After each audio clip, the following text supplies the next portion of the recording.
Tradition. You can't buy it. It's earned the hard way over decades and eras. On the field, on the road, in the mud. With guts and with grit, and firm belief that today could be our day. The Lamar Hunt U.S. Open Cup is back. Still alive, still kicking, the oldest prize in American soccer. 96 teams, part-timers to major leaguers. Survive and move on, lose and you go home. So we call all underdogs dreamers and believers. And we ask you again one simple question. Are you up for the cup? From Boone, North Carolina, Appalachian FC of the NPSL hosts one Knoxville of USL League One. It's day 2 in the first round of the Lamar Hunt U.S. Open Cup. The vibes are immaculate in high country. Squatchy is trying to will this Appalachian FC team to a cup set. Hello, everyone. Alongside Eric Dobransky, I'm Maura Sheridan. Thank you so much for joining us here tonight. Now, for Appalachian FC, this is the second ever U.S. Open Cup appearance. They did play in 2023 and won a game. And they know the task at hand tonight. Dale Parker made it very clear when we spoke to him this week was they had to own the moments. They had to be a consistent threat to one Knox and force them to make some decisions. Meanwhile, for one Knoxville third ever U.S. Open Cup appearance, this is a team that is also fresh off game number 1 in USL League One play. And coming off some tough travel in league play on Sunday, so making the trip here, having a little bit of squad rotation. So let's see how they come out in the first few minutes in this matchup. And for one Knoxville, I think the center back pairing of Fernandez and McLeod is going to be so important because you're going to play an Appalachian FC side that is going to sit back a little bit, absorb some pressure. So how do you break them down? That's going to come from that center back pairing. And then Osadoler and this front line of Hitchcock and Camden is going to be so important. That's going to be that consistent threat that Dale Parker had mentioned this week, was they need to be able to show that they can not only keep possession, but they can play a little vertical. Appalachian FC coached by Dale Parker. He's been with the team since the inception. It is a team born out of App State cutting their men's soccer program. Meanwhile, one Knoxville USL League One team, they are the professional side compared to the amateurs in Appalachian FC, and they are coached by Ian Fuller in his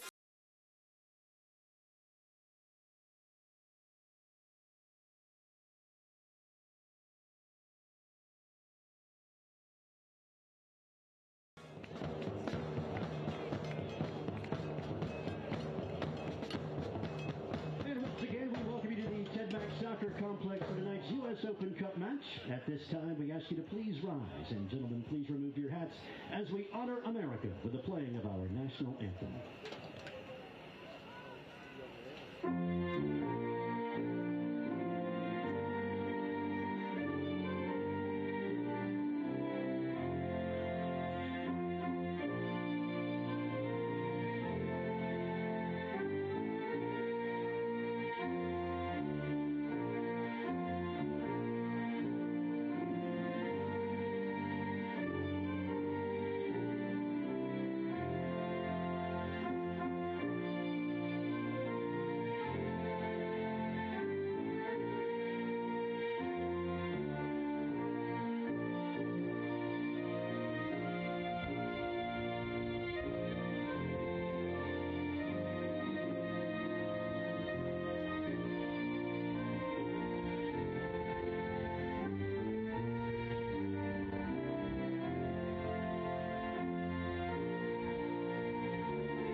Well, you just heard the playing of the national anthem here in Boone, North Carolina, as we gear up for Appalachian FC and One Knoxville in the U.S. Open Cup. This is the 110th edition of this tournament, and over the next 3 days, so it started yesterday and through Thursday, 32 games, and we'll see amateur and pro teams go head-to-head. We saw a cup set last night, you and I on the call. Texoma, a USL League One team, lost to Foro SC. That just happens to be the next League One opponent for One Knoxville as well. And it continues to highlight the uniqueness of this tournament and the beauty of this game, that you get such challenging matchups and unique in a way where you know almost a microcosm of the identity of who you're playing and the system, but you just don't always know the personnel.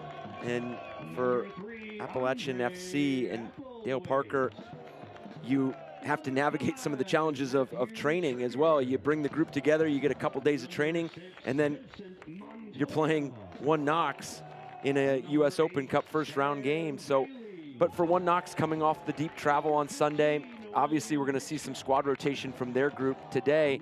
So they're gonna have to navigate some questions and some real-time problem solving here on the road.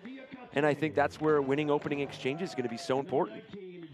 Yeah, last opponent for One Knoxville, Spokane Velocity in Washington. So it's been an interesting week for One Knoxville, and sometimes you see these teams like Appalachian FC, the underdogs, if you will, NPSL side, play a little bit looser because, frankly, they haven't had a lot of training time. And that's what Dale Parker told us. This is a group of players that has a lot of experience, whether it's college or professionally, but a group that just came together in the last couple of weeks, whereas the pressure is absolutely on One Knoxville in this game, on the road too.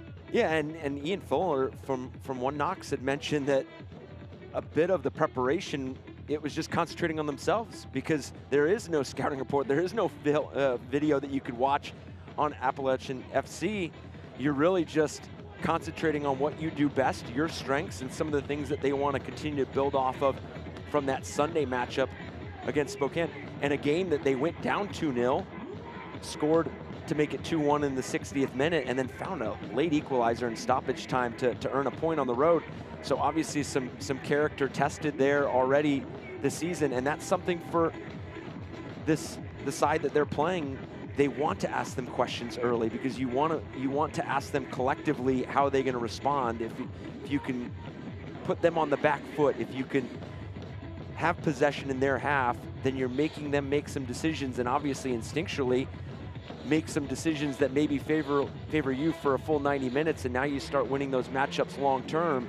So it's going to be important to see who can take control of some of those individual duels. Our center official today, Josiah Park. We saw the captains meet in the middle. Rashawn Kelman is the captain for Appalachian FC. And Callum Johnson, the captain tonight for One Knoxville. App FC wearing black kits. See the cream-colored kits for Knoxville. And we're just about ready to kick off here in Boone, North Carolina. It will be Knoxville to start with possession. Been part of a busy day in the US Open Cup. One of the earlier games, and there's a whole slate of later games coming up tonight. Looks like we got the okay. And we're underway.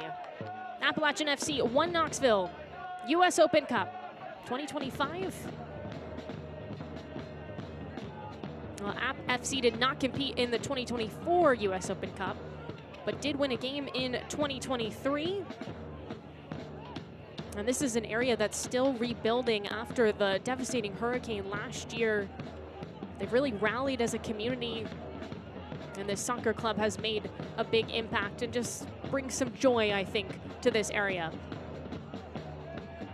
Yeah, Dale Parker had mentioned that it's such a close-knit community, and that this was a great time to come together, and it was a unique match, and something for this community and their fan base to rally around and get behind. Well, a foul on App FC. Rosamilia goes down. And it will be a free kick for Heath Martin, the 23-year-old.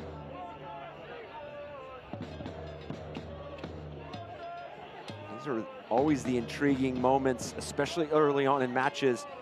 And when you just constructed a roster, how do you deal with set pieces, defensively, attacking? I mean, obviously defensively, you want to be structured. Most importantly, but how do you deal with this? Obviously, One Knox is going to have a bit of the ability to be prepared for what they do offensively. It's about first contact. Johnson stands over the ball. The captain for Knoxville off his right foot. He bends it towards the back post. It's headed away by the defense there for App FC. Totally out of the woods on that far side with Camden. And a reset, a regroup for Knoxville. Chance to possess here. McLeod shuffles back. Can see Appalachian FC sitting back as we expected. And Dale Parker was very honest about, when we asked about style of play, just identity, honest about what the identity and structure is when he has his normal roster where they're playing in season and they're training, but was very open about knowing that, yes, this is a team that likes to press. They like to push their opponent into their own half and make sure that they're causing havoc and chaos in some of those moments, but also understanding that that is not going to be this match. They're going to have to absorb. They're going to have to be good in their low and mid block. Going to have to be collective in those moments as well. And it's always so interesting because how do you layer that in such a short amount of time? With a couple days, you're probably missing a couple players. You're probably bringing in players at different times. So it's a lot of credit to the coaching staffs of trying to figure out when, where. I mean, when we spoke to him, we were talking about set pieces. And he was like, to be honest, we had spent a lot of time this morning on him, and he almost said a bit more time than he would have liked, but he knows how important they're going to be and how they can come to define games.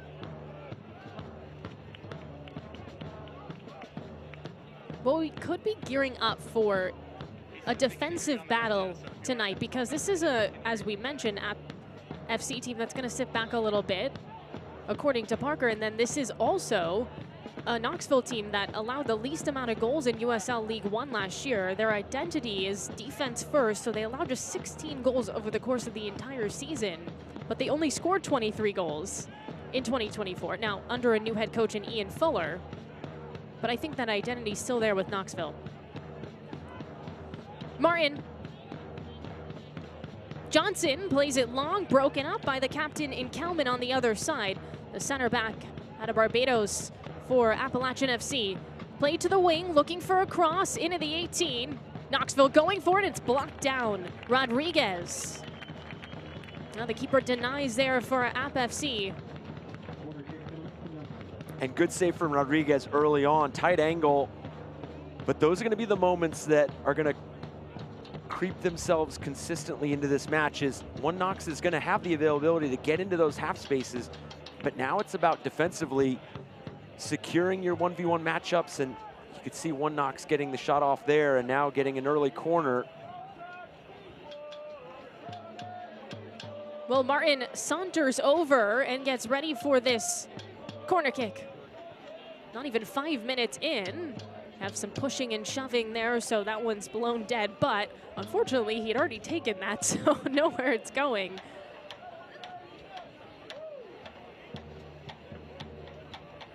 Oh, the intensity of these cup games are always at the highest.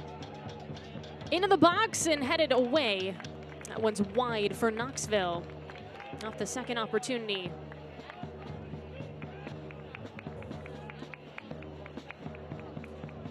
And as you mentioned before, the first attempt had already been delivered, so they elect to go short. And it does look like they win that matchup out in that far post. And what I meant earlier about accessing some of those half spaces, or those half spaces for One Knox, is for App FC, a clear understanding of that you're not always going to win those first and second actions defensively, but it's about being deliberate and committed to those third and fourth actions. Some of those actions that are maybe quote unquote emergency actions, and ones that are done once you're broken down or you're in transition. but it's staying committed and structured in those moments where you can understand your role and responsibility.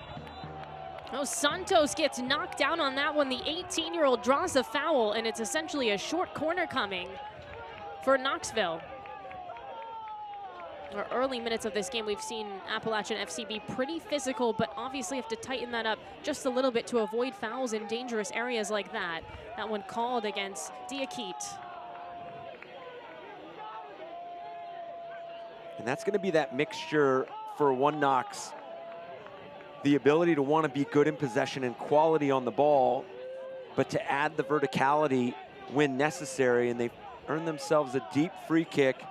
And to your point, it's pretty much a short corner, so you can really add in that repertoire that you've trained all of preseason. So you see the foul there. Well, nothing much on that opportunity.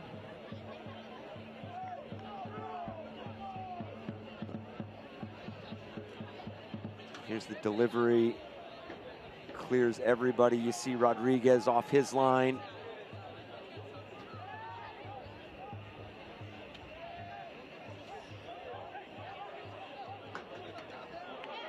Played through the middle and just poked away in the nick of time by Fernandez as Bailey was pushing forward for App FC. Gary Bay makes a good play there, making sure that they don't concede the corner.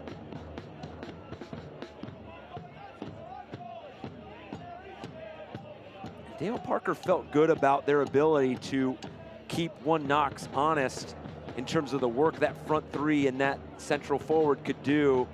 And then he had mentioned that they had the ability to implement some long throws through training. This is Rowe on the throw. Into the 18, rising for a header, just barely out. Played wide now for Appalachian FC. Looking to square, nice little combination. Cross in, broken up, there's a shot and it's high. Well, that one sails over the crossbar, but a decent sequence for Appalachian FC. Good link-up play with Bailey and Camden there in that wide space, and then the dangerous delivery by Camden in the end. Look at the numbers that App FC have committed there. You know, those are the moments where they can be dangerous, they can be a threat. They can make One Knox feel that pressure, and then they'll go back to being solid defensively, getting behind the ball, being collective in what they're doing.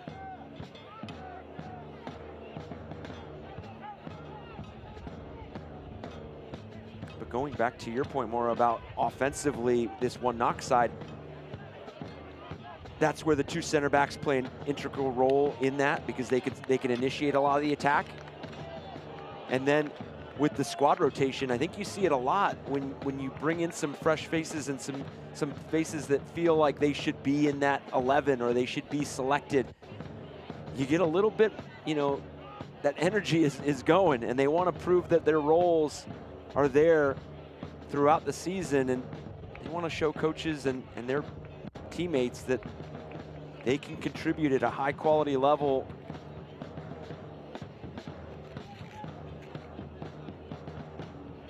Daro Costas will throw this in for Knoxville into the attacking third.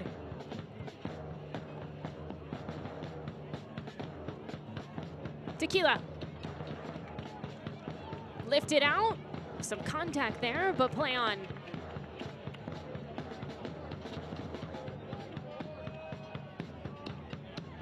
Now Columbus Crew 2 with a lead. Chattanooga and Corpus Christi scoreless so far.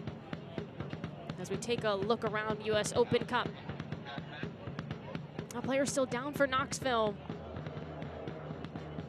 The training staff comes out to take a look at Caputo, the 24-year-old with plenty of experience, played at Inter Miami 2, Tampa Bay Rowdies, and now with this Knoxville side, but appears to be all right. Just gonna have to step off the pitch. But it was called, just playing the advantage, and now it will be Knoxville with possession. And once again, it's Johnson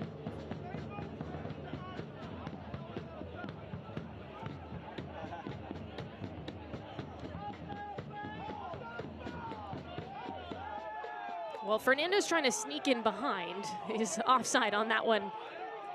Towards the back post, broken up. Hangs up through the air. Players leaping for it. Fernandez has it tapped away. Up the flank now for Appalachian FC. Then a throw for Knoxville. Martin.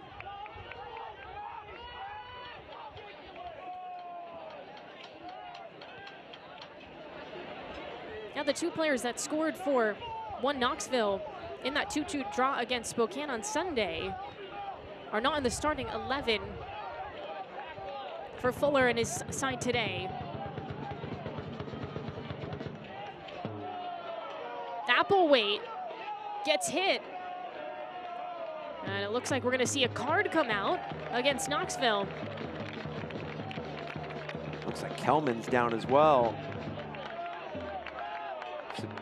Looks like 2 yellow cards.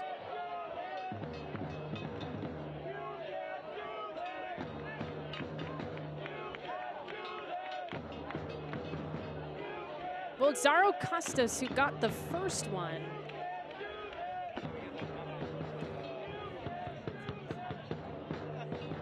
And then it looks like Rosa Emilia also got one in the mix there. And it looked like the referee was pointing back to Kelman. So it kept note of the foul back behind the current play.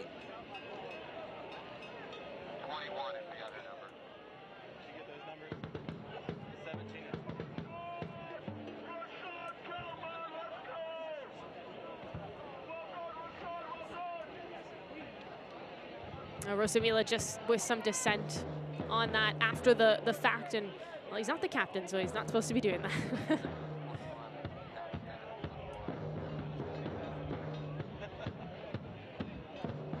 Well, not what you want early in this match if you're Knoxville. Plus, it's a free kick, of course, for Appalachian FC. A yellow card was issued to one Knoxville's number 77, discussions here, where Dale Parker's side finished unbeaten in the NPSL in 2024, did Appalachian FC, and then just had a tough performance in the conference final. Into the area, the header skies over the crossbar. It was Montoya rising for it.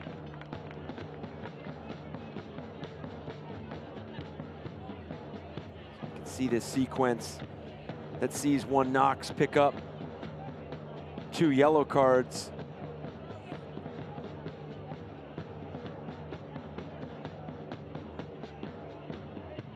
Yeah, just out of control on the tackle. Then Rosamila, who you could see behind the play, would eventually argue, hence the second yellow. Now, we're not even 15 minutes into this match. No score yet, Appalachian FC and 1 Knoxville. Well, Rodriguez gives that chase, but rolls out of play, and it will be a corner kick for Knoxville. Right now, App FC is doing a tremendous job of winning the battle of making first contact on both attacking and defensive set pieces. That has to stay a part of their game if they look to advance. Martin delivers towards the back post, header down, across, shot, bounces home. Knoxville leads.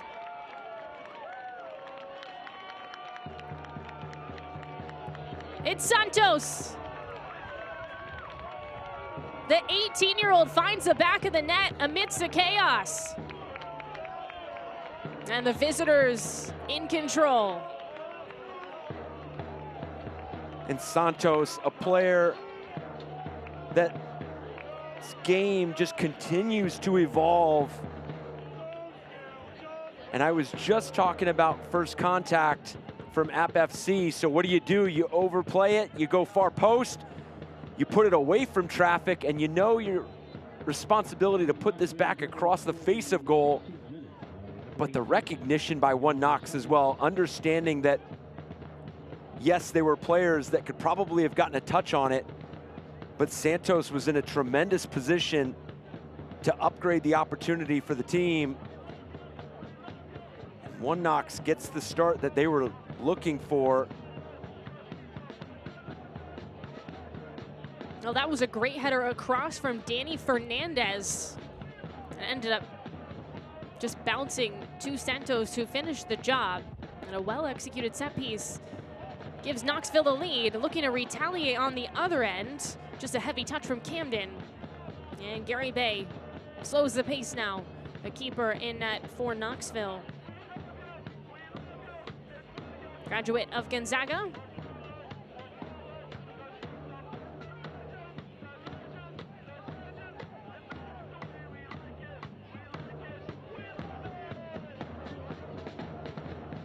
Martin signed a day ago for Knoxville, was a part of the original roster in 2022, and that's when Knoxville was a USL League 2 side. 2023 became a League 1 team, so a professional team in 2023. Spent time with forward Madison in League 1.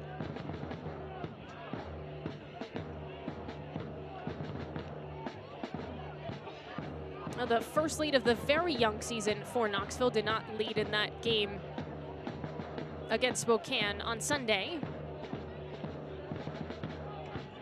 That's going to be the question for both sides now is, how does One Knox play with the lead? And then for App FC, a collective group that has been put together and assembled for this US Open Cup, you don't have that history of problem solving and collaborating and really sorting through some of the details that are gonna present themselves when you're playing a real match. You could train them, you could talk about them, you can review them in meetings, you could have halftime talks about them as well, but until you're actually playing in that match, you don't know how collectively you're gonna respond to it. So now the test for both sides. Oh, muscled away from the goal scorer, Santos, by Diakite. Now he drives through the middle, switching the point of attack. Moving to the left here for Appalachian FC. On the transition chance, instead they'll just hold. Camden made a run. Bailey flicks it back to his back line. Diakite, Bailey, and on a swivel. A little bit of pressure coming from Rosamilia. And before conceding that goal, you had to feel that App FC was finding a good blend of knowing when they needed to get behind the ball and make One Knox break them down, and understanding moments like this where they could collectively build out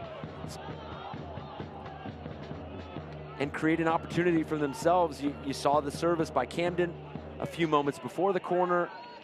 Obviously, you've seen heavy involvement from Bailey, getting on the ball, whether he's dropping in deep, playing in that pocket, or continuing to climb and combine with that front three. So you have to believe that there's something out there for Dale Parker's side. It's just about when and where, and can they keep One Knox from scoring again? That becomes the question as well, because you're gonna have to open yourself up at some point. You're gonna have to pick and choose those moments. Oh, a bit of a pileup, playing through the advantage here for Knoxville. Swerving, and just out of reach on that pass. That from Johnson. It does feel like for this Appalachian FC team, the best opportunities have run through Bailey. He has unlocked something centrally when he flicks it out wide, especially with the pace that we've seen from Camden.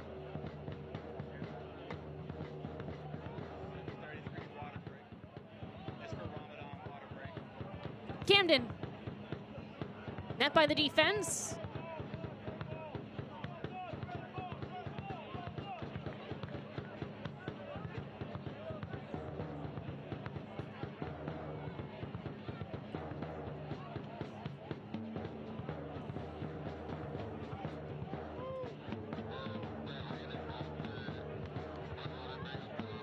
Rowe.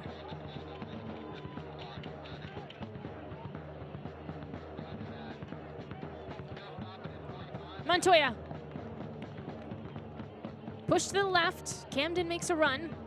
Instead, cut back through the middle to Bailey. Bailey struggled there to get a shot off, but it seems like maybe had a lane. That goes back to the involvement that you were just talking about, his ability to be influential in both boxes. Does the work to get back defensively. Bailey's a D2 player, played at Mars Hill University in North Carolina. A lot of players played in the Carolinas at D2 schools because Dale Parker coaches at a D2 school in South Carolina. Greenwood, South Carolina is called Lander University, and he also played himself at Lees McRae College, another D2 school that plays at Banner Elk, or in Banner Elk, North Carolina, which is not too far away from Boone. And again, when having that discussion with Dale Parker about how this roster was constructed, he made the point of first recognizing that App FC has a bit more of established reputation now. So now players, their ability to recognize App FC, as we see Tequila down, holding the back of his head.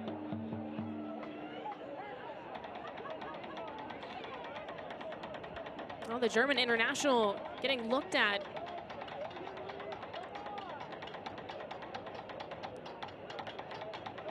He seems to be in quite a bit of pain, and you wonder if Knoxville will have to make an early change. Already up a goal, thanks to Leo Santos.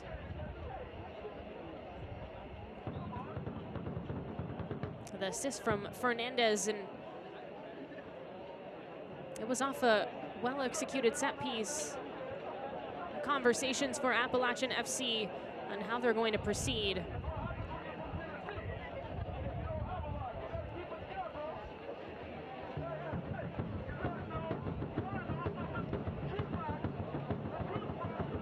Just briefly going back to App FC and the roster construction, you mentioned Sam Bailey from Mars Hill. Dale Parker had mentioned that it was a mix of players that he knew and then possibly played against in college. So we see that challenge again, leading to Tequila holding the back of his head, again, hoping that it's nothing that requires a change.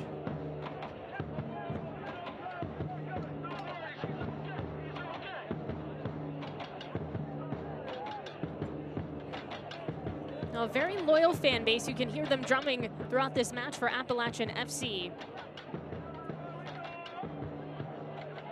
They have their mascot, Squatchy, who I'm sure we'll see over the course of this game. He is moseying around this stadium. They've got the Sasquatch logo, and they made these really cool kits that are essentially look like the Sasquatch hair. Long sleeve kits that they were selling ahead of this Open Cup game. We thought they were awesome. We were just kind of hoping that they were going to wear them in game because they're pretty hard to read numbers-wise. But a great brand here at Appalachian FC.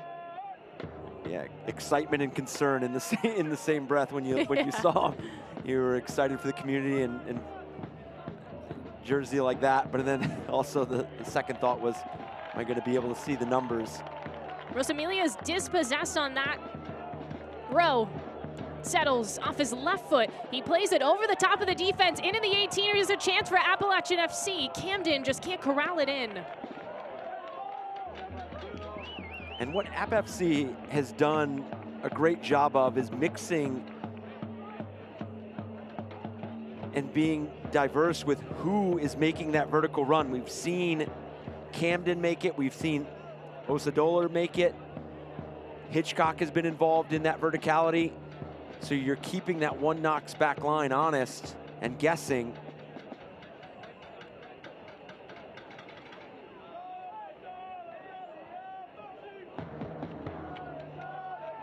Well, McLeod did well defensively for Knoxville to just touch that with his head and break it up enough. Well, they did just a very quick Ramadan water break, and we're back underway. Ricochets off of multiple players, and it's a goal kick. who needs a corner when you have a long throw. I mean, I know when you play against teams that have that ability, oh, it's frustrating. It's just a constant nervy moments because you just don't know what kind of hop or skip it's going to take, and then you're always careful about not having a handball or a foul, and anytime you put it in the mix and you cause some chaos, it's always very nerve-wracking for a coach and the players. Rowe's strength has been impressive, but no shots on target yet for Appalachian FC. Montoya, Camden, stuck in that corner, defense on his back from Richie. And it's slammed off his legs. And so Gary Bay will take a kick here.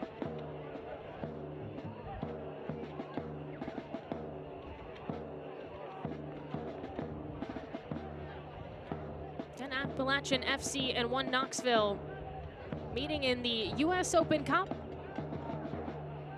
And it's a 1-0 lead for Knoxville. Thanks to Leo Santos and his goal. Scored in the 16th minute.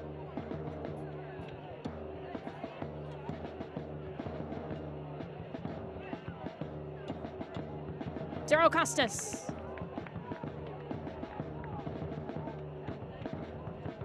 Back to Santos, a young player that's looking to make a name for himself, looking to grow his role and his impact on this first team.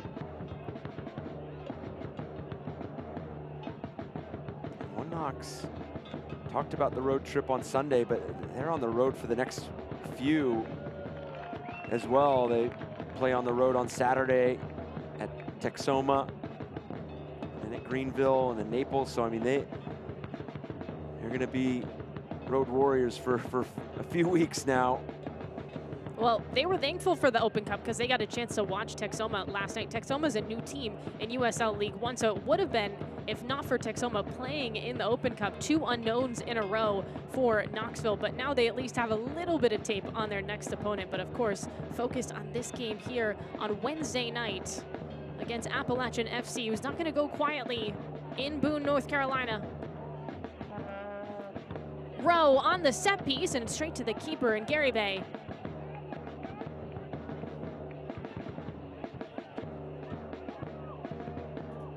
Martin. Rosamilia.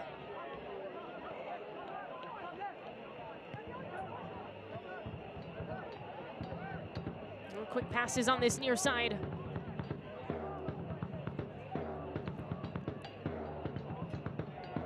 Well, Knoxville having to start on the road because they built a new stadium. That's not open yet though, but in April, very exciting time for this USL League One team. Team that made the playoffs last year, lost in the quarterfinals. Interestingly, they lost to Greenville in the Open Cup and in the playoffs in League One. So there's definitely a rivalry brewing with that Greenville side looking for revenge over the course of this season, I would say.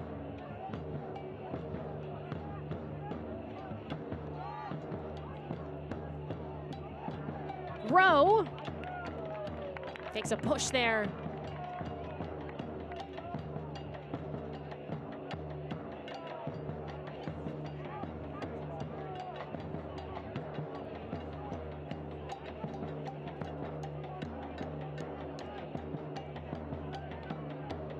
Oh, we're half an hour in, still that 1-0 score.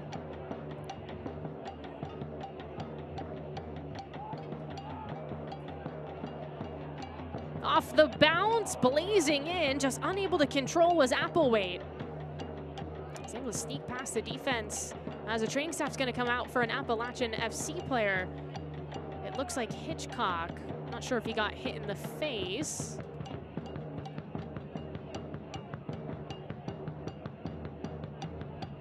Always have to be cautious with those, but immediately waving the trainer off. We'll see this again. Have some friendly fire, actually. Got hit by Osadolor. Just saw Applewhite explode into that space and beat his defender to the spot. We are pausing on the field for a short water break. So here's a hydration break. And it's Ramadan, so some players breaking fast.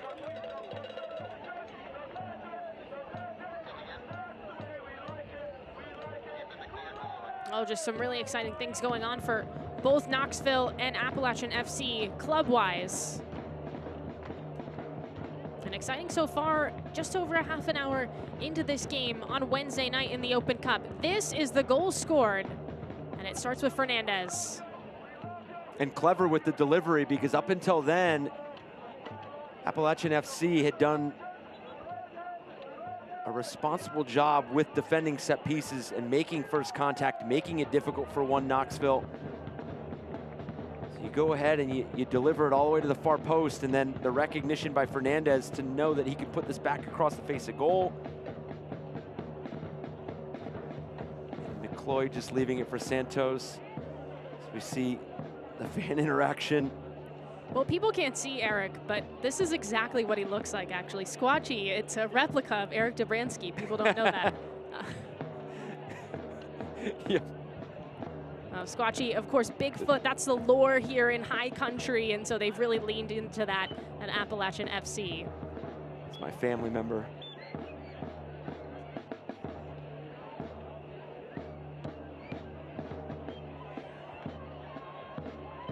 Oh, we return from that Ramadan hydration break, and it's just a drop ball to Gary Bay. If you're Appalachian FC, got some time in this first half, how do you find the equalizer? I mean, I would feel like you've picked some good moments. I think obviously that final execution, you brought it up just a few minutes ago, some of their buildup around, in and around the final third has not equated to a clear-cut chance on goal.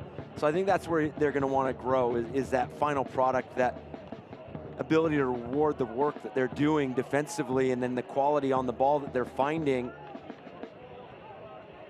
It's just about that final moment. And with this group that is new to each other, this is the first 34 minutes that they're playing together, you could understand that that final third, you're probably just a step off timing-wise. You can see some of the build just sputter out in some key moments, but gotta believe that they're asking the right questions, and Ian Fuller and one Knoxville are gonna wanna push to find the second goal sooner than later. They're gonna feel good about scoring on the corner kick. They've done a good job of creating those overloads out wide, the involvement of the outside backs.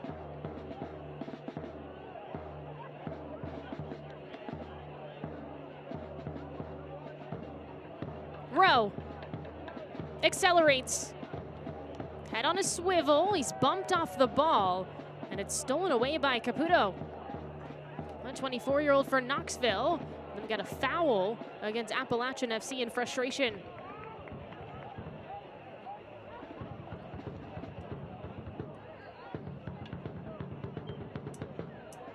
Talk about the collective problem solving that you're going to continue to see from both sides, but again, from a newer side, from App FC, we talk about the different colleges they're coming from, and these are all players that are ambitious, that want to play at the professional level.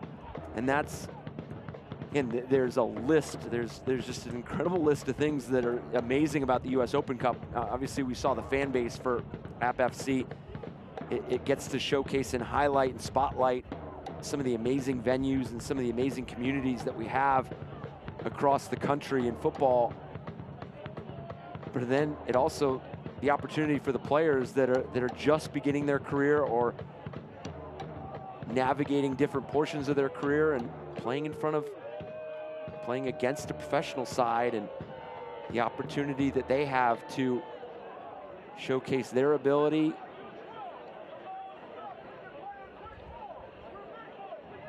Oh, Bailey talking things over with Rowe. He's gotten a little bit quiet, Bailey, in terms of getting on the ball in the last couple of minutes, and does feel like he might be an answer for Appalachian FC. Of course, he's off the ball now as Rowe gets ready for this free kick. Rowe on his left foot, bends that one up. Couple of players rising for a header, and it's played outside the 18. Rowe right back at it, and it bounces to the keeper in Gary Bay. A shot from distance, unable to really make Gary Bay work, and we just haven't seen a ton of offensive opportunities for Appalachian FC. They've been in the right spaces, but still no shot on goal.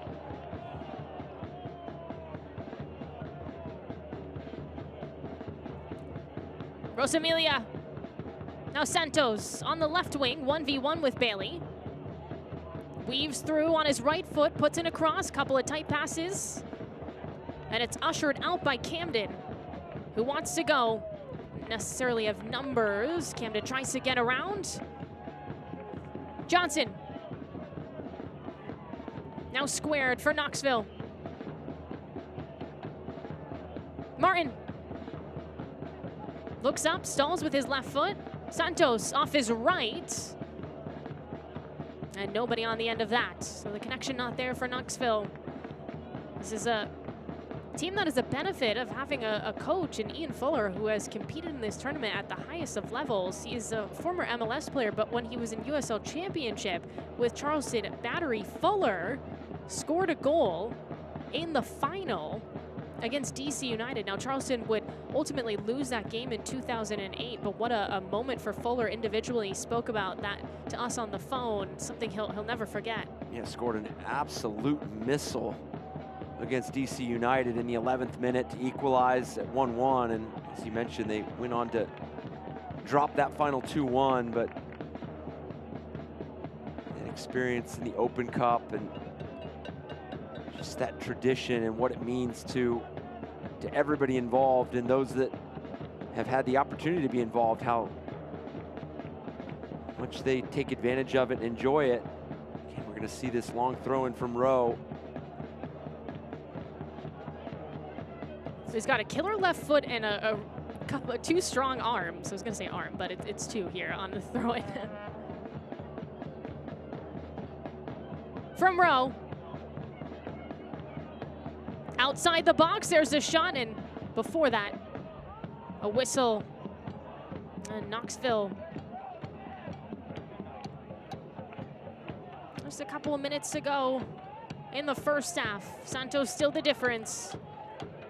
A USL League One side up on the NPSL team in the Open Cup.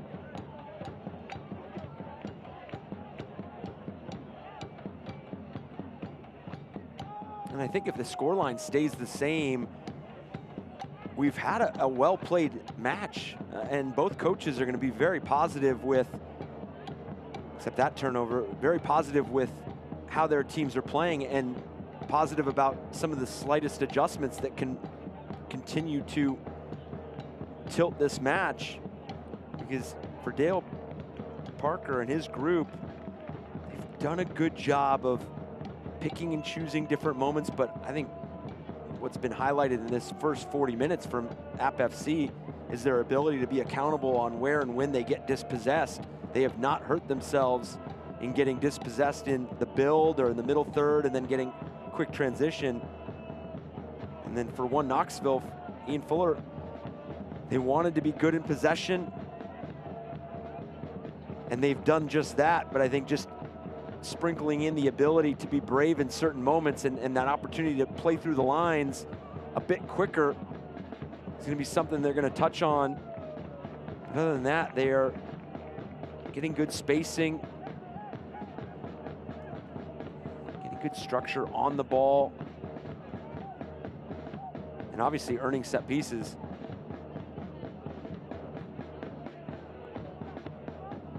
Well, that early goal, I think, plays right into what this Knoxville team wants to do, which is defend well, very organized defensively. And so just now taking the pressure off offensively, just exactly what they would want here. On the road, too, when you consider the week that they've had. Still plenty of time. And that's a tremendous point, Maura. It's when you're a team that is so good defensively, and you go up a goal, obviously you're going to continue to push for a second goal. You want to increase that lead, that comfort, but you also recognize as a collective that 1-0 wins this game and you advance. So do what you do best and win those duels, be good defensively, be sturdy. You're gonna have to suffer. Every game, no matter what the matchup is, no matter who you're playing, there's moments in matches where you suffer. You're gonna be without the ball, you're gonna get transitioned on, you're gonna concede a free kick, corner, long throw in. And it's how do you deal with those moments that come to define the result. On the underlapping run, Rosamilia earns a corner. And look, this is not a Knoxville team that has had a bunch of chances in this game. Oh, it looks like that hit off of Rosamilia. Oh no, it's pulled back to an offside here. It is Appalachian FC possession. But as I was saying, this is not a Knoxville team that has had a bunch of great shots in this game. Their XG right now is .21. And they have just 2 shots on target, 3 shots total. But all it takes is that one good set piece to get you through if you can hang on here. And the stat that I always like to look at is final third entries, because it does kind of paint the picture of the moments that you choose to go forward. And right now, both teams with 23 final third entries, so equal in that measure. Obviously, one Knoxville has had the greater of the possession, but that's something that I think both teams and everybody around expected.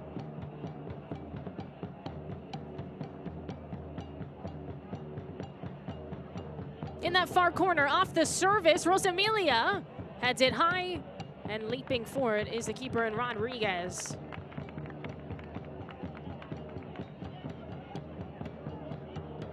Rosamilia is a new signing out of Rutgers for one Knoxville. Some physicality there. Osadolor gets whistled for the shove.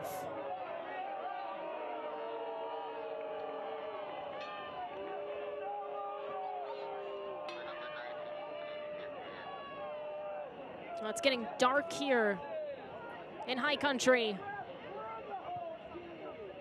as we trend towards the second half. Bailey. He's the last to touch. Rosamilia was behind him, pressuring. Got to defend this corner first, but I've got to believe that Dale Parker and his team have got to feel like their first task at hand tonight has been accomplished in terms of, he had mentioned, they need to be a constant threat.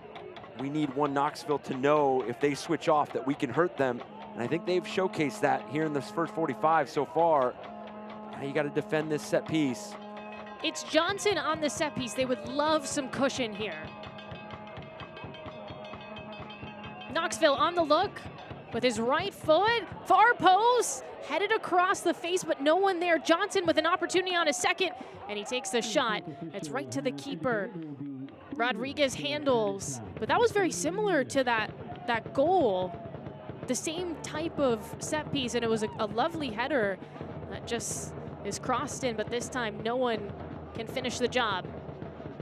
And that's something that typically gets exposed when you have a group that has not played collectively, is that second and third wave on set pieces, because the structure is a bit fluid. Obviously, you have the structure in the initial service. You have the way you set up, the way you defend, whether it's man marking, zonal, you have those roles and responsibilities. But once that ball gets played back in, and then you have that chaos in the box, now what are the roles and responsibilities? What does the communication look like? And that's where one Knoxville is starting to take advantage. They're starting to play that ball far post, and they're counting on winning those second and third actions and causing havoc in that moment, and they've done just that.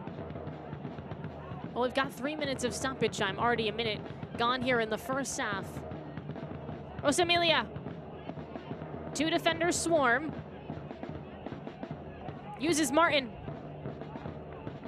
Off the swing now for Knoxville. Caputo.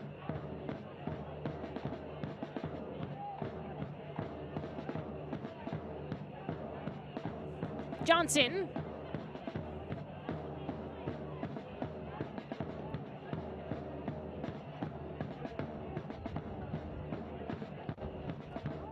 Oh, back and forth, killing some clock here. Knoxville, not in a hurry with the lead.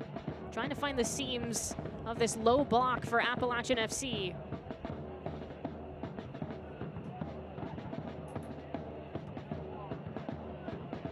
Oh, that one hit off a defender, and here comes Appalachian FC.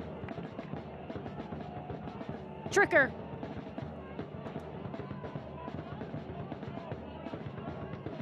Service, Rose there, header, and just can't totally connect on that one. Just off the mark on that wonderful chance for Appalachian FC. And I know App FC still does not have a registered shot on goal, but they have been lurking in and around the box. They have been good, dynamic runs, some of them late, as we saw with Rose there, where the timing is just spot on. And if you can just put this on frame, test the goalkeeper. It goes back to what we were discussing a bit earlier in this half, was the final action is going to be something that Dale Parker's side are going to want to talk about, is how do you execute? You're getting yourself in good spots. They've been steady and responsible in their duels on and off the ball. And for one, Knoxville, how do you break down this mid and low block from App FC? Is it off the ball movement? Is it on the dribble? I think those are the questions that they're going to ask themselves at the break. Well, that takes us to the end of the first half. We've played 45 minutes, and it's a USL League One team, 1 Knoxville with a lead, thanks to Leo Santos, the 18-year-old, with the goal here. Look at this cross from Fernandez. Santos is there. He finishes the job, and Knoxville's in control over Appalachian FC. We'll take a break, come back here in the Lamar Hunt US Open Cup.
Welcome back to Boone, North Carolina in the Lamar U.S. Open Cup. We played 45 minutes and Knoxville is up 1-0 on Appalachian FC. Hello, everyone. Alongside Eric Dobransky, I'm Laura Sheridan. Thank you so much for joining us here tonight. Let's take a look at the scores so far.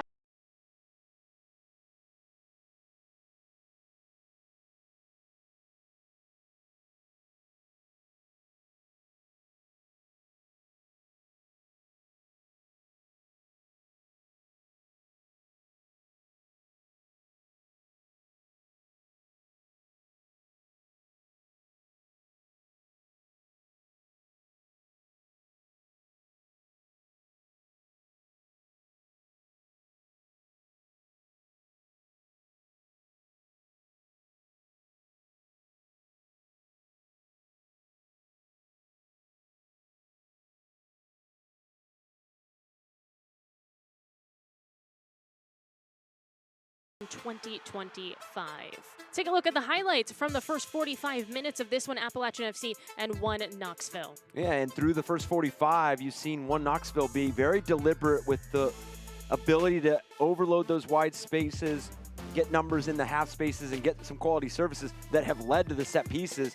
But App FC has done a lot of asking questions of this 1 Knox back line. Here's the goal, the delivery to that far post, and then the patience, the ability for McLeod to let this ball go across, and Leo Santos tucks it away. No doubt about that, puts his team up 1-0. But the verticality that App FC has displayed is stretched this field and then allowed some of these long throw-ins. And even though the long throw-ins from Rowe, first contact hasn't been what's dangerous. It's that second and third wave that they've found some success, and some of these wide services, again, Rowe there at the end.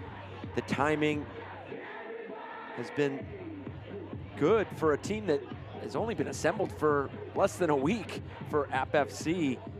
You know, they played their first 45 minutes together and have really navigated some challenges that 1 Knoxville have presented. We knew set pieces were going to be a piece to it because they're a piece to every match anyways, but now when you get unique matchups where both teams are kind of not with a clear scouting report, obviously 1 Knoxville has not seen App FC play. App FC can go back to the Sunday match against Spokane, but you get squad rotation and you get a different look in terms of who's available and who's on the field for 1 Knox. But the adjustment that 1 Knox made with the deliveries, putting them right in the mix, right in and around Juan Rodriguez, and App FC was winning first contact, or at least influencing first contact, and then they've elected to go far post, and now counting on some of the movement and some of the chaos that they can create with second and third actions in and around the box, and it's paid dividends with the goal from Leo Santos.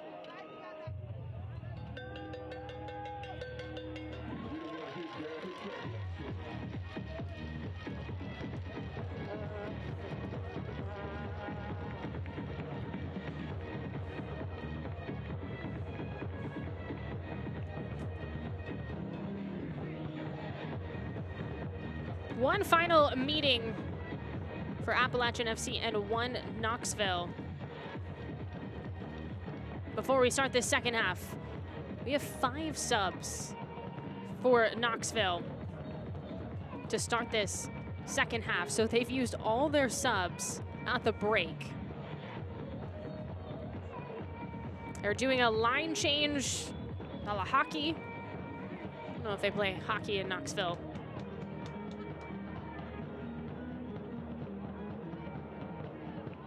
The start of the second half, the U.S. Open Cup. Again, Eric Dobransky, Morris Sheridan. Ready to conclude this one in Boone, North Carolina.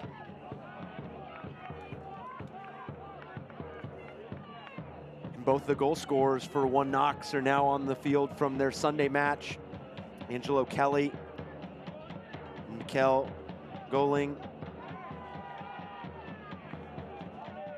Angelo Kelly with the late equalizer against Spokane Velocity on Sunday. And Mikel Goling with the first to pull one back, and he had actually scored the own goal on Spokane Velocity's first. So Ian Fuller speaking so highly of the resilience of Mikel and his ability to kind of put that away and push for the goal that it ended up getting 1 Knox back in the match at the hour mark.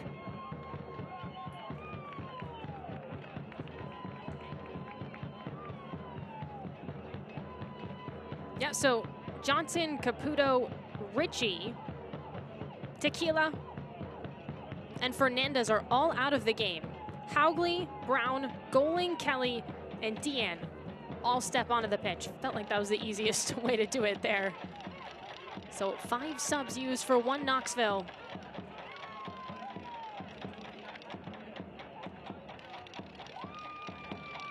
Does mean you have no wiggle room though if somebody gets injured. Or if you go to extra time. Yes. Changes have been made now. How do you impact this next 45 minutes, and how do you push to find that second goal and create a bit more room?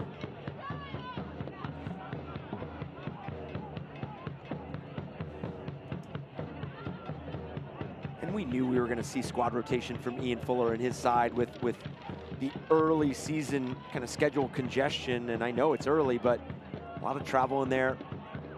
Oh, a couple of nice passes, just mistimed a little bit. It is a corner kick. I just nudged off of a Appalachian FC defender there in Tricker. So a corner kick is on the way for one Knoxville. The whole bunch of fresh legs on the pitch.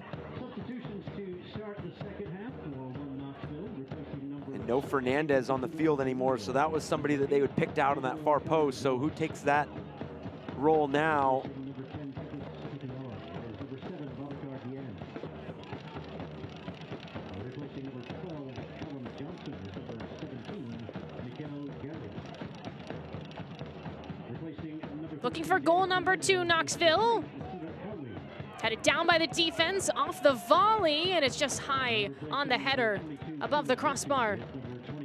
I saw goaling the sub, looking to make some noise.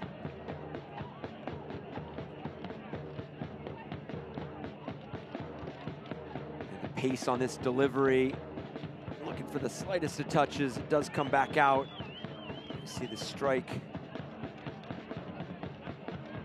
Flex off a App FC defender. Well, they've certainly added some height to that back line. Haugley was the one rising for the header. A Norwegian standing tall as a new center back in for Knoxville. Appalachian. Bailey. Nice feed. And out of reach.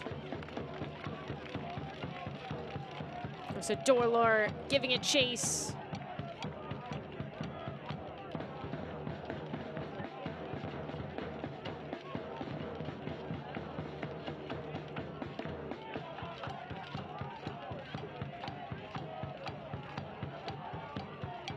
Sievert Haugley.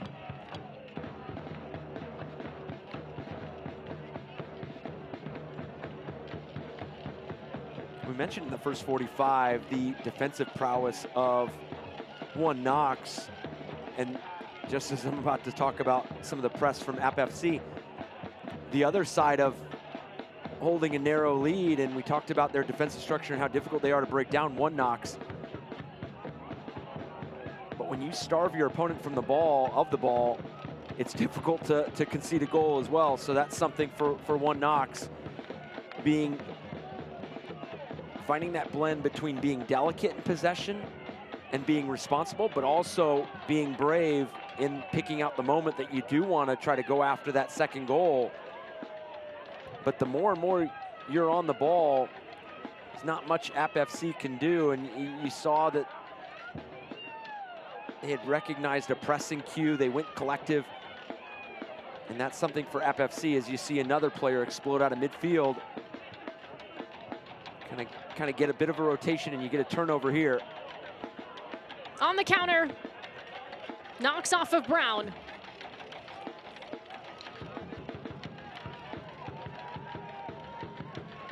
Applewhite. Oh, throw in for Appalachian FC in the final third.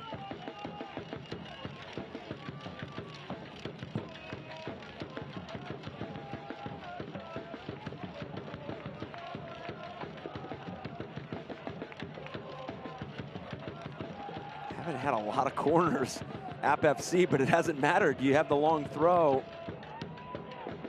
and you're not offside on the throws, so you can go as deep as you'd like. Rowe into the 6. And he'll do it again.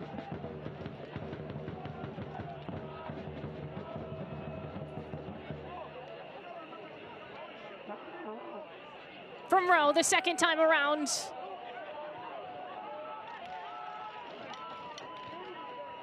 Oh, nothing much there for Appalachian. Dean, the other way for Knoxville, tangled up. And the intensity up for Appalachian FC. Got to imagine that the longer this game stays at 1-0, the more tense this match is going to become, because you're going to get App FC that is just going to throw the kitchen sink at you, because there is no, they're not in league play, there is no tomorrow, there's no next game in the US Open Cup. So losing 2-0 is the same as losing 1-0. So you're going to throw the numbers, you're going to throw every look that you can think of at this one Knoxville side and see how they respond.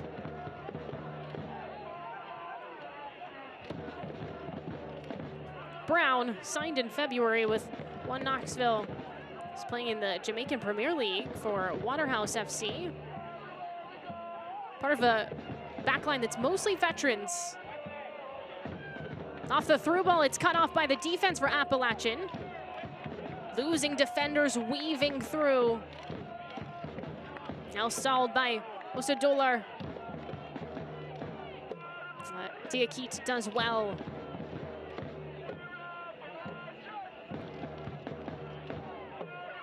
Kelman.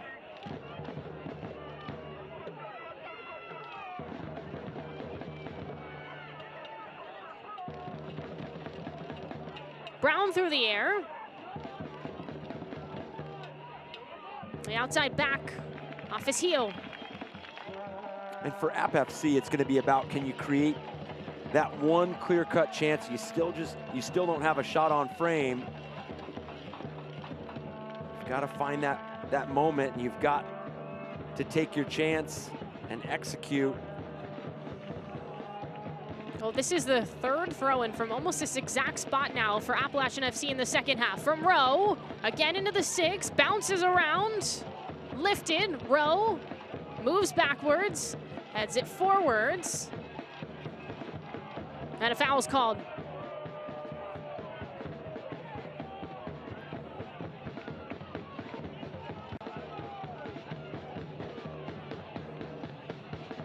Dale Parker had mentioned this week that they had, obviously, the long throw, that sort of threat that it presents, but also that they had added variety to certain looks. And anytime you can add variety, and I also continue to harp and emphasize on the short order that they've had to prepare for the match in general, but when you can add just some subtle nuances or some variety, diversity in terms of what you're doing on those long throws, you can continue to present some problems to one Knox, as App FC have still not recorded a corner kick, offensive corner.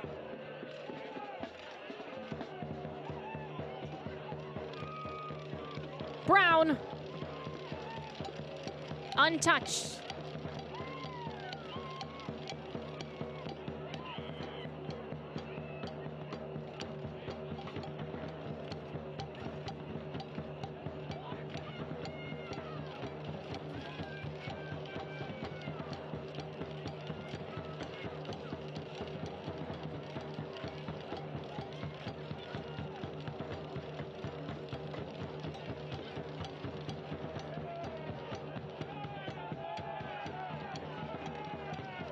Well, both teams looking for calls, especially Appalachian, not going to get one there.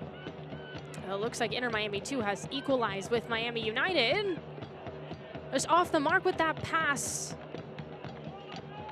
Daryl Costos not on the same page with his teammate. And Dian just entered the game.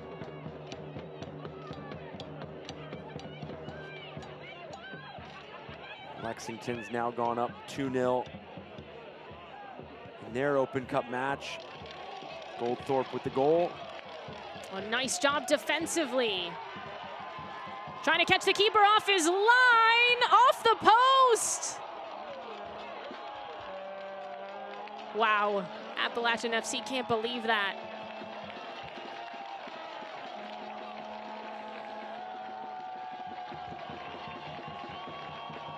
what recognition here along the touchline, recognizing that the chaos has ensued right outside the 18-yard box, that Gary Bay was no longer occupying goal. Why not take that chance? And so close to equalizing. That would have been a goal, the goal of the first round. Well, Knoxville did well defensively, broke that up, and it was Rowe, I believe, who all the way back. We've seen him throw. Almost scored with the keeper off the line, and Gary Bay. And you wonder if that's going to be deflating for Appalachian FC, or if perhaps it lights a fire. Yeah, that's a great point. Do you now use that opportunity and start stacking more of them, and some collectively? We saw in the first half the numbers that they got in the box when they had those wide services. It's been a bit more isolated here in the second half. A lot of credit to One Knox and their ability to manipulate the areas that App FC are able to play into. So credit defensively in terms of the pressure they're getting on that first ball, really dictating where and how App FC can access various areas of the field. Now I have to deal with this free kick and have a lot of space in between Gary Bay and this back line, or this defensive line.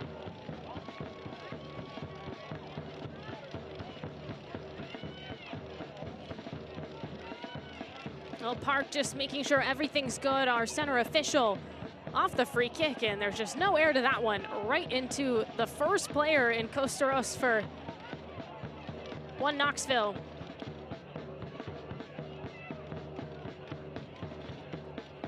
You're going to be disappointed with that look and that delivery, just because you know that if you can put it in that space where that defensive line has to track back and the goalkeeper's got to make a decision to come out and collect it, or let his defensive unit win possession, and didn't even clear the first player. McLeod, Howley up ahead. And they'll just control the pace. No rush for Zaracostas. Brown off his right foot, right at the spot, tangled up, no shot, no foul, and it's Appalachian FC ball.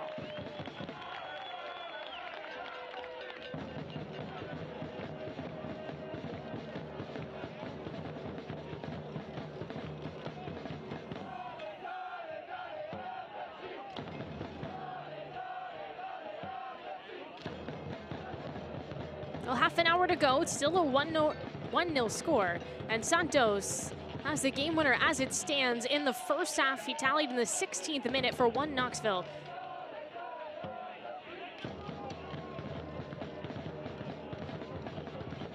Rosamilia chipped up.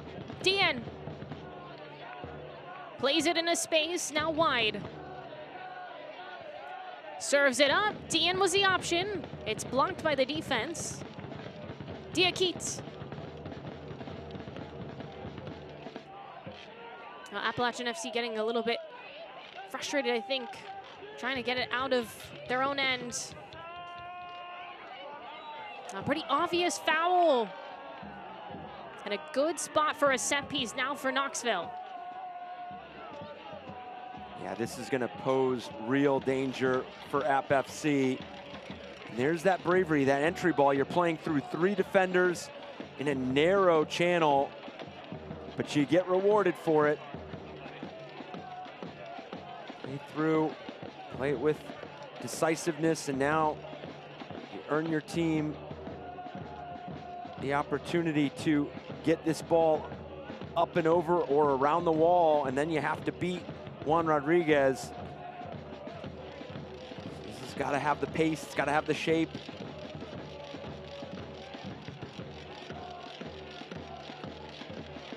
In a situation like this, you want to make sure that regardless of whether you hit it as pure as you want to, you put it on frame and you make the goalkeeper make a save, and then you've got everybody else crashing and causing that traffic in front. Looks like Kelman got a yellow card in the midst of that play. Here's a free kick, straight to goal. What a finish! Knoxville up 2-0. And what a strike from Dien. Babacar Dien stepped on the pitch here in the second half, and he gives Knoxville some cushion.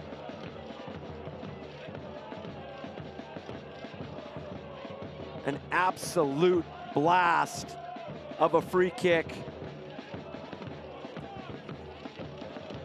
He gets this 100% right. Not only beats the wall, but as it climbs over the wall, it continues to climb in that upper corner.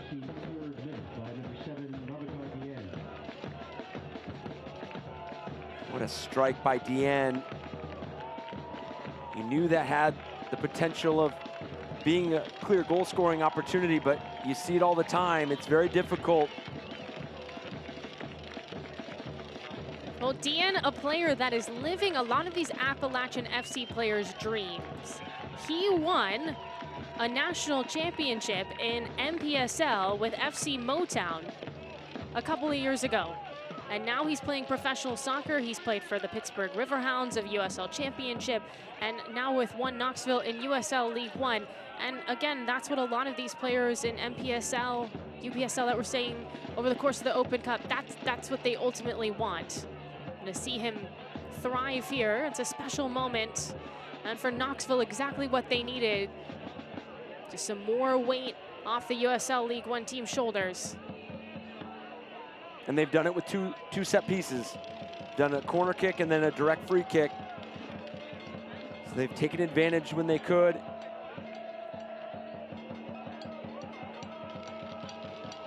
It's Rowe. Camden gets it to him. Rowe wide. You just look at it, and it's what makes this game so unique and so beautiful. It's those swings of momentum and those fine margins that you look at once a match is complete over the 90 minutes. I mean, we're not too far removed from Rowe hitting the post from that far touchline. That, I mean, it's just a foot over to the right and it's in the back of the net, and we're level. Well, Dien now with some momentum his way. That service intended for goaling. Substitutions for Appalachian FC in the 64th minute, replacing Thomas number DeGrau 18, and Robert Turner Robert have come in for Appalachian FC. William Hitchcock is number 7, Thomas DeGrau.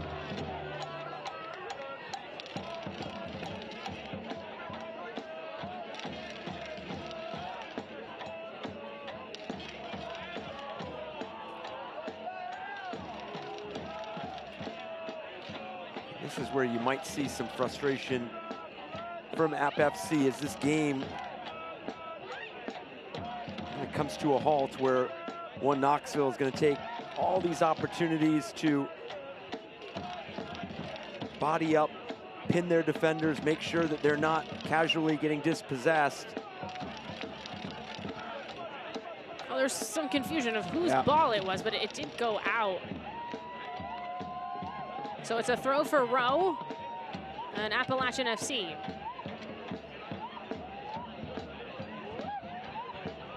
And for App FC, if you can cut into this lead by the 80th minute, you give yourself plenty of time to make this a frenetic finish. But we've talked about One Knoxville and their defensive stature, and that's going to be something that has already been on display, and Ian Fuller and his side are going to want to continue to execute at a high level on that side of the ball.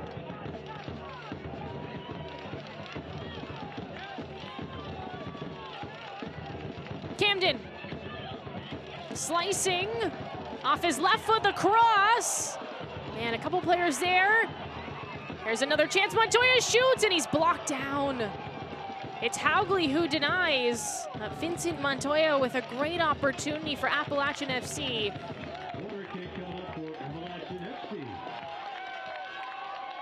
And after all of that, how does App FC look on this corner? Well, Knoxville has done some significant damage in some of those emergency defensive moments. Rowe off his right foot, quite a bit of air. Montoya heads it, and grabbing it out of the air is Gary Bay.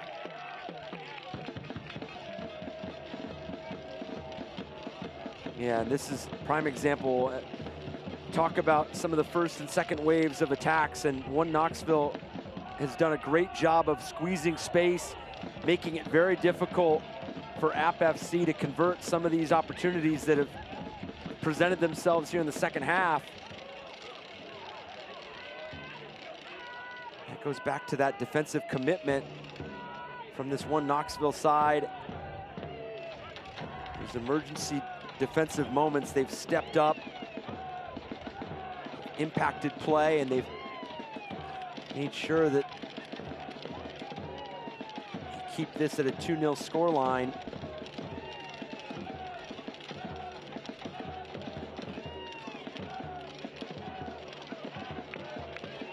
Now, you mentioned it earlier, was when Rowe hit the post. No, Knoxville wants another one. Centered now, Rosamilia. He stepped on it. It's not a penalty. He's just outside the 18. A yellow card's out. And it's gonna go against, I believe that's Bailey. No, excuse me, that is Matthew Tricker. So Tricker and Kelman, both on yellows now. Two of the center backs for Appalachian FC. Yeah, I was just talking about those opportunities, the scoring opportunities leading into momentum and stacking plays. Now have they exhausted some of those chances, and now this field is tilted as we see another foul right outside the box, and see if Deanne takes this again. Obviously this being from a closer distance, but now you have almost the full look of frame with that central location. Well, it's Martin and Deanne standing over the ball.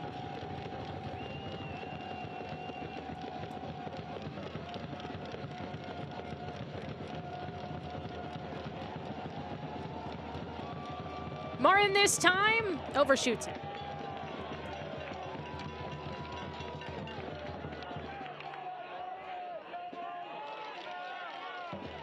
And you see it so much that teams have elected to put their players in the wall, putting more traffic in front of the goalkeeper, but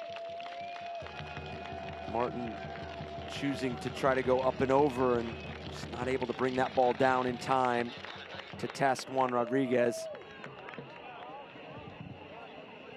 Substitutions for Appalachian FC, replacing number 19, John Osador, is number 10. Well, Appalachian gonna make a sub. Jeremiah Luma in. Osador out. And replacing number 2, Harry Rowe.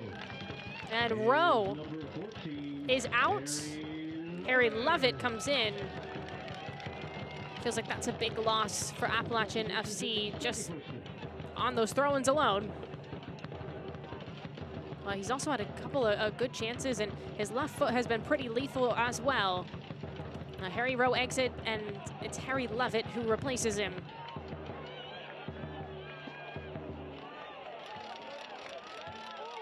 There's a shot, and it bounces to Gary Bay.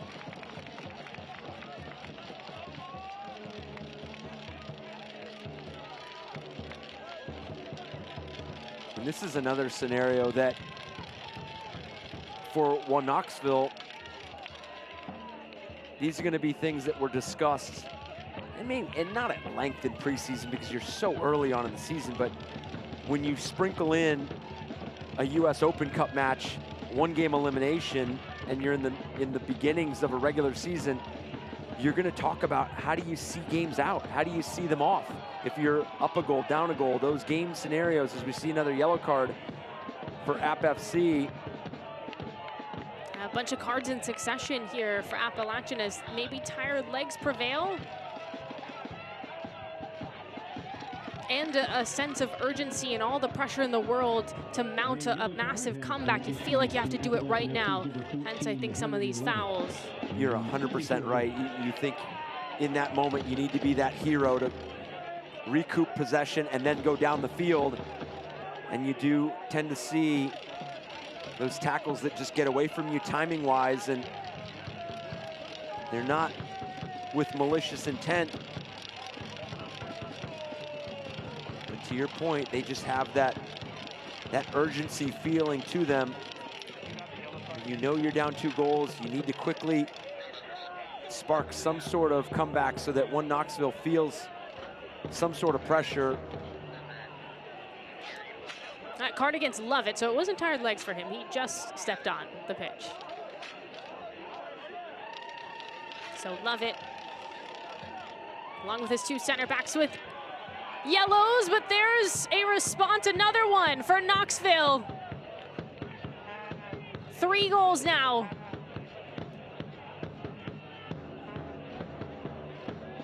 And they're flying high in high country.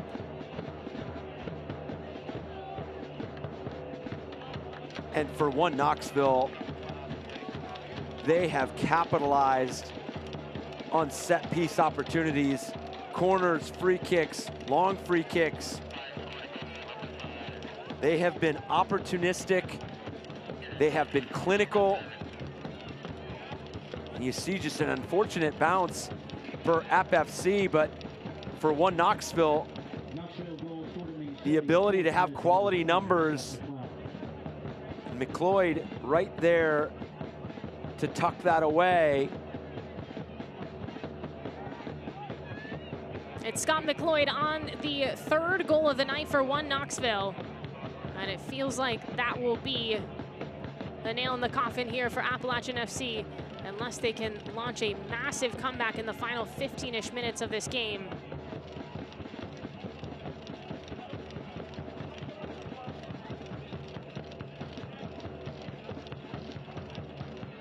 And credit to Ian Fuller and his group. They've just been professional in their approach. He talked about the intensity coming into this match. He knew, and his group knew, that App FC was going to be up for this game.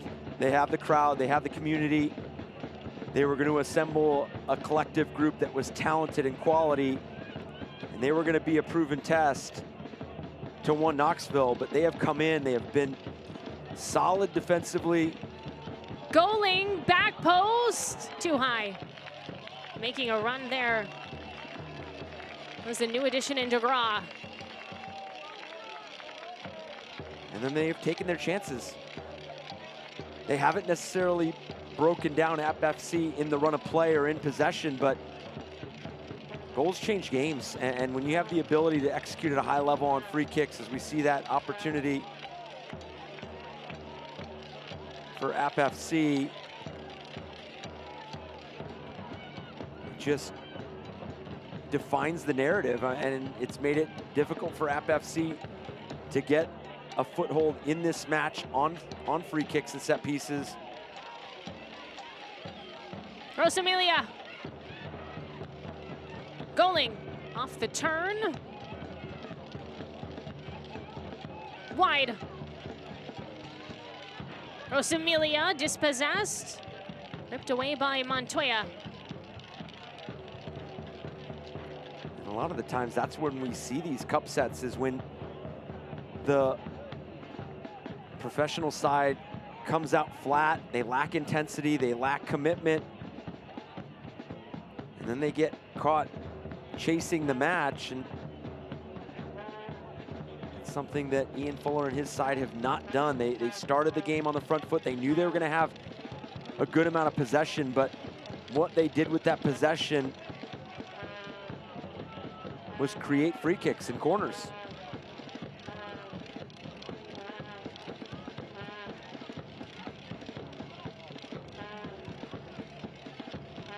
credit to Knoxville. It's been a solid game when you consider everything that's happened. They played on Sunday, USL League One, then they have to travel for this first Open Cup game. Apparently they didn't get home until 3:30 a.m. Monday morning.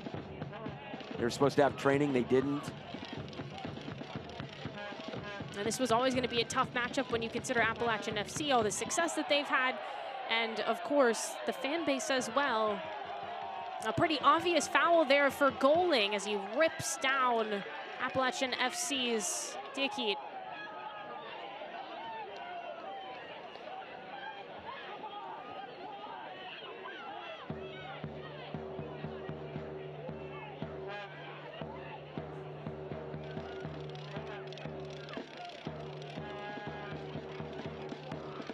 Even with this scoreline at 3-0, Dale Parker's side have put up a valiant effort in making this a difficult match. Obviously, only the 1-0 scoreline going into the break. It's really been the demise on the free kicks and the set pieces. Obviously, they knew they were going to have to collectively get numbers behind the ball and be solid defensively in terms of the distances and the support that they created for each other. Wow, what a game. Inter Miami 2 and Miami United. So Inter Miami 2 was down at halftime, I believe. And they came all the way back and they're up. Now they scored 4 goals. Virginia Dream is up on the Richmond Kickers 3-1 late into that match. So that's a cup set that is brewing. And Lexington up on Southern Indiana. Mostly so far in the first round, everything has gone as expected with the professional teams coming out victorious. Some years you just have a whole bunch of cup sets. Some years things go chalk. It just totally depends. And of course, the ultimate goal for the teams competing this week to move on to the second round and compete April 1st through 2nd. Oh, another strong throw-in for Appalachian FC. It's Lovett. Off the service, redirected.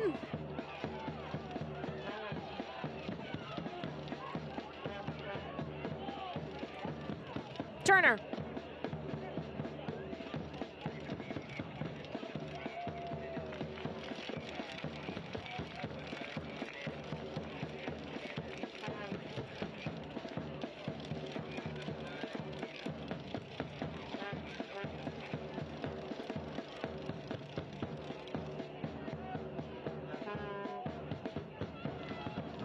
Applewhite.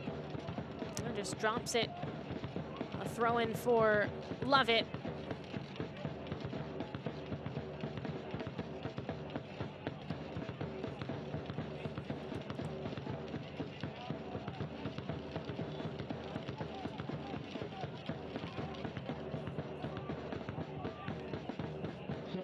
Dickey.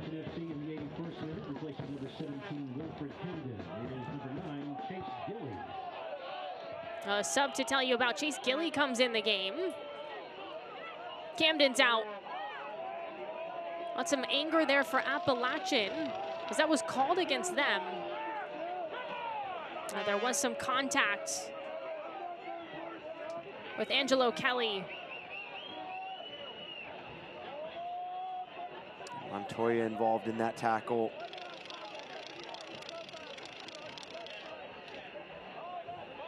See, this touch just gets away and he's trying to make a play.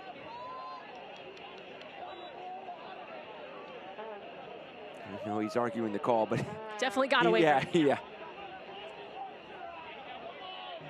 It's one of those where you know you're frustrated with the call, but you're also frustrated that got away and you knew the tackle was not on time.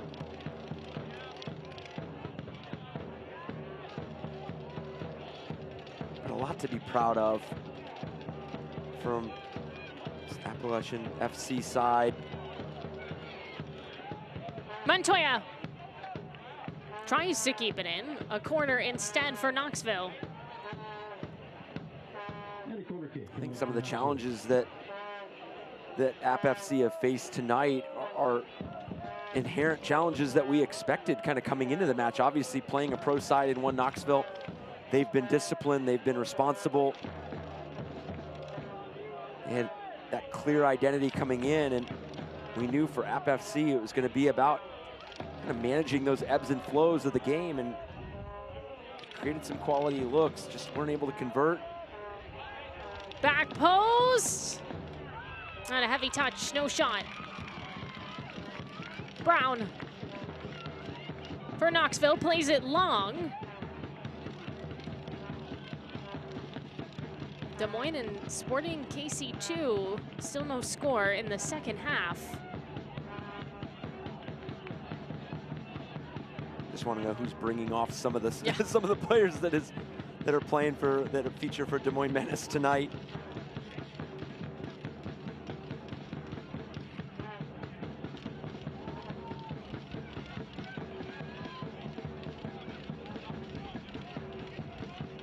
No subs so far in that match. Wow. Well, on the Des Moines Menace side. Montoya.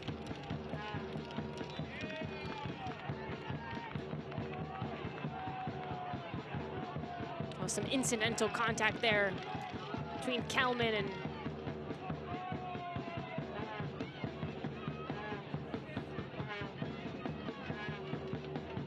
just a couple minutes to go here. Knoxville scored 2 goals in the second half. Now a 3-goal lead. USL League One team up on the NPSL side. Sprinting to is Luma, excuse me. That's just a goal kick.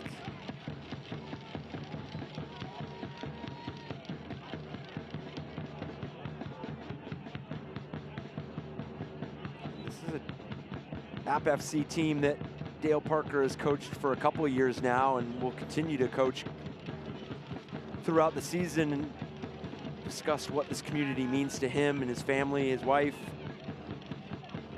and the opportunity that it gives them to kind of live somewhere different for the summer and coach a different group.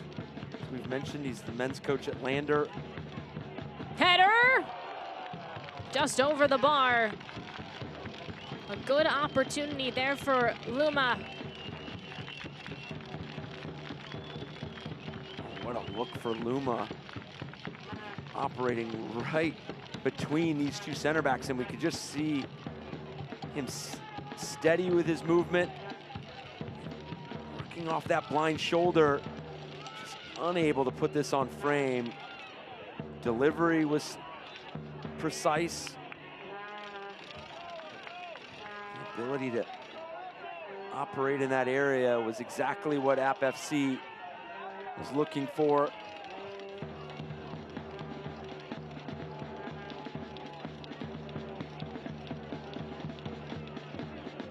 DeGraw, with 5 minutes to go here.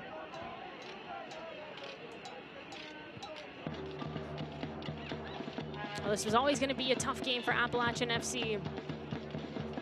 It's a League One side that made the postseason in 2024. Amidst the collision, Diakite wins out. Thought he was going to shoot from distance as he pushes that one through. It bounces all around. Hits multiple players, and finally almost out of the woods there. Clean tackle for Knoxville. Goaling, push wide.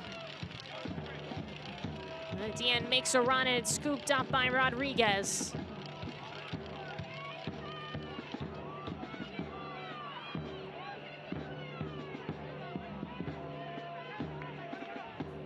Diakite has been one of those players. Obviously, there's several from this FFC side that have shown tremendous quality through this match, but he has been somebody that has been explosive on the ball. He is not afraid to leave the back line on the dribble, and we've seen now his involvement drift forward.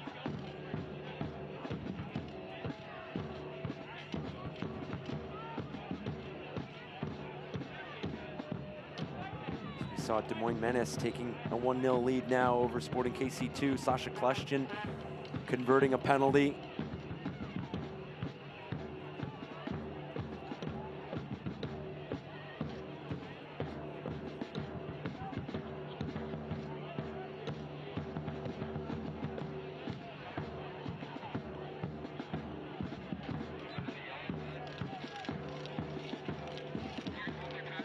Cowley. Well, the 5 subs that came on at halftime certainly made a difference for Knoxville, but credit to this team. They've stuck to their identity, struck first, and then they've stayed very strong defensively. So far in this game, Appalachian FC has had limited opportunities. Just 1 shot on target. XG's 0.5 for Appalachian FC. It's not much higher for Knoxville, but they have converted the chances that have come their way, especially on those set pieces. And coaches love that, right? And I think coming into the match, our question was in the opposite box on set pieces, because they had conceded 2 set piece goals against Spokane on the weekend. So it was obviously one of them being an unfortunate own goal, but they've done extremely well in limiting conceding those opportunities. And then obviously in the other box, Luma again through the air, and again he's high. been clinical offensively.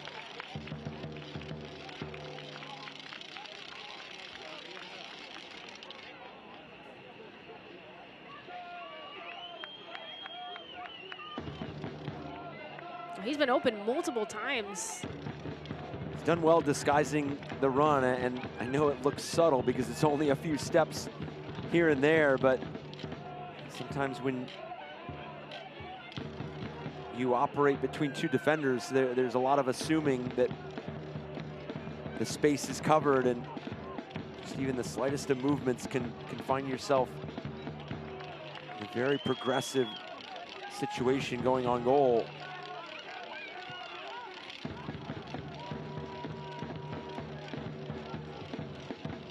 Leo Santos was the first to score. He tallied in the 16th minute. We saw Dean and McLeod get in on the action in the second half. And Knoxville has 3 goals against Appalachian FC as we get ready to close this one out from Boone, North Carolina.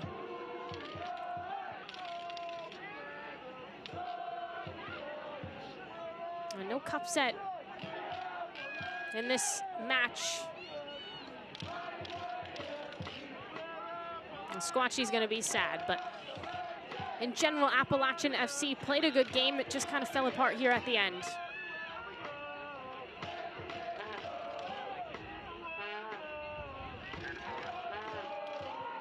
And even just the excitement and what this community has brought to this environment has been so much fun. Been treated to tremendous effort from Dale Parker's group. They've shown well, to your point, just some of those set piece moments have got away, and again, offensively, you have to convert opportunities too, and it didn't happen in that box for App FC. It's the final 2 minutes as we enter stoppage time. DeGraw off a defender. And that one makes its way wide. Brown will just hold it in the corner and lifts past the midfield.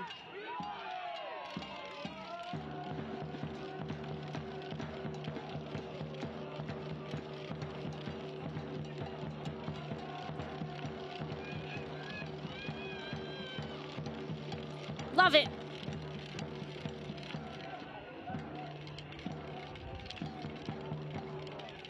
At the end for one, Knoxville comes in at half and scores the second goal, and then has the assist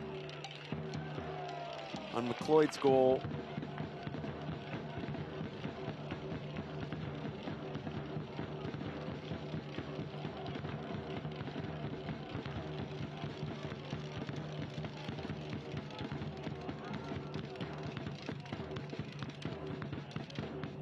Gary Bay just gonna kill some clock here at the end. Pushing everyone forward for Knoxville. Oh, there's a cup set. Virginia Dream over Richmond Kickers, 3-1. So League One team out. We saw Virginia Dream take the early lead, and then Richmond Kickers equalized at 1-1, so you just never know how that game was gonna kind of play itself out. And Virginia Dream, what a response. 2 unanswered goals, get that 3-1 cup set. Well, there's a final whistle. A 3-0 victory for One Knoxville over Appalachian FC. And Knoxville moves on to the second round of the U.S. Open Cup. Open Cup journey is over for Appalachian FC. And for One Knox and Ian Fuller, gotta feel like it was a complete performance.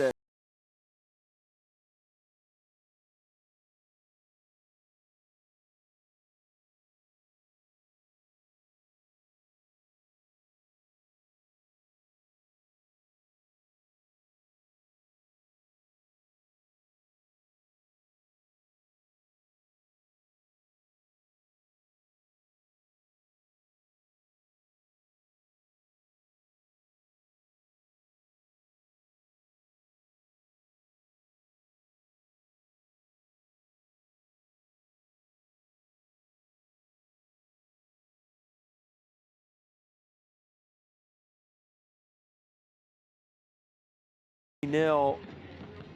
So extremely well in the attacking box on free kicks and corners, and then App FC, a lot to be proud of collectively.